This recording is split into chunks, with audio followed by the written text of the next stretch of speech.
Welcome to Cognitive Pleasure. The story you've been told about why you can't afford a home, it's not the whole truth. You hear it's a local supply shortage, or maybe it's foreign buyers. But that's the simple answer.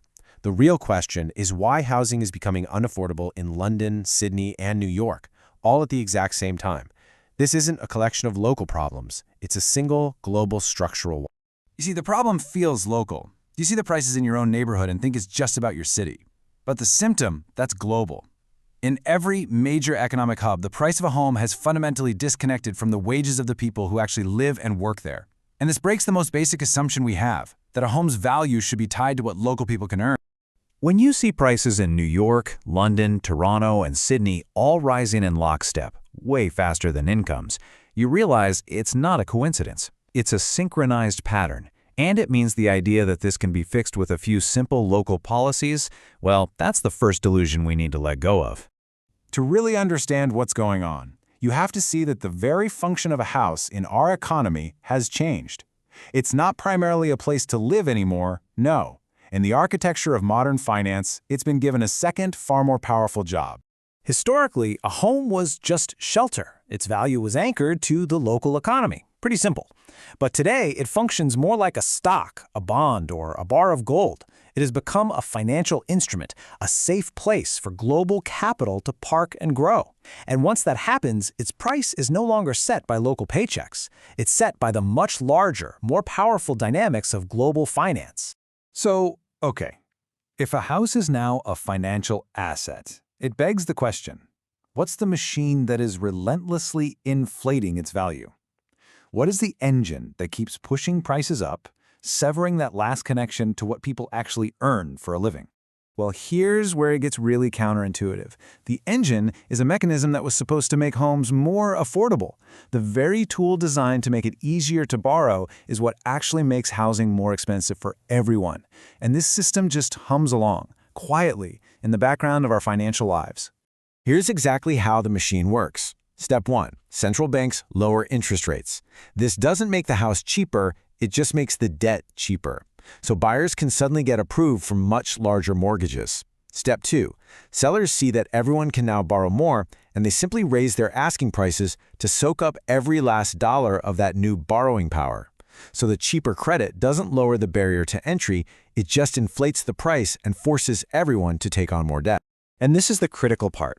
This process doesn't just cause a temporary spike. It creates a new, permanent higher price floor.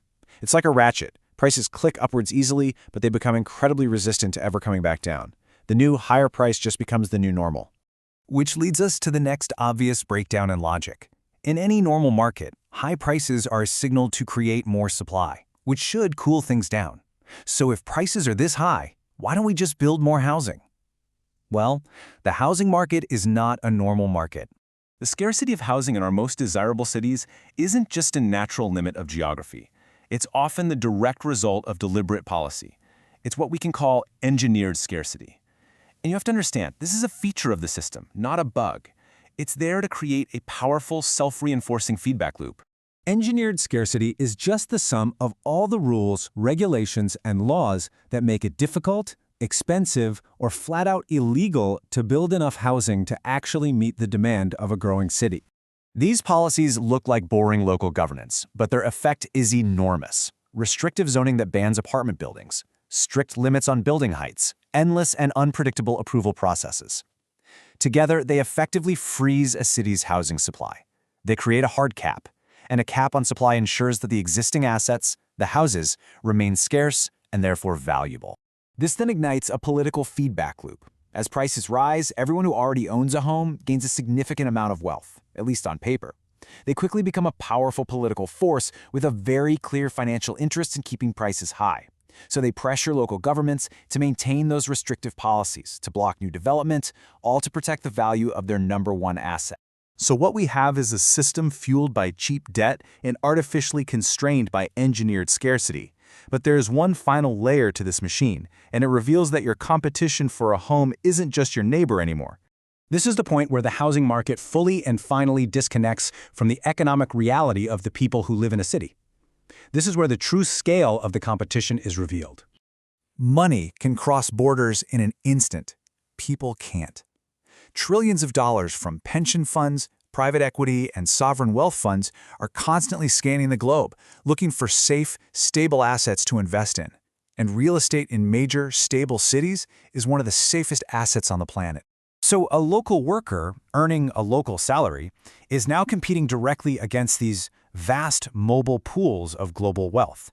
Your income is finite. It's tied to your job. Their capital is functionally infinite, and it's not tied to any single country's wages. You are bringing your salary to a bidding war against a global balance sheet. It's a competition you are not designed to win. And here's the most unsettling part. The unaffordability you experience is not a sign of the system breaking down. It is the system working exactly as it was designed to. It is the predictable, logical outcome of a global financial structure built to prioritize the stability of assets over the affordability of shelter. And this leaves us with a final, structural question. What are the consequences for a society when a fundamental human need is transformed into a luxury financial asset, accessible only to those who already possess capital? Subscribe for more. This is Cognitive Pleasure.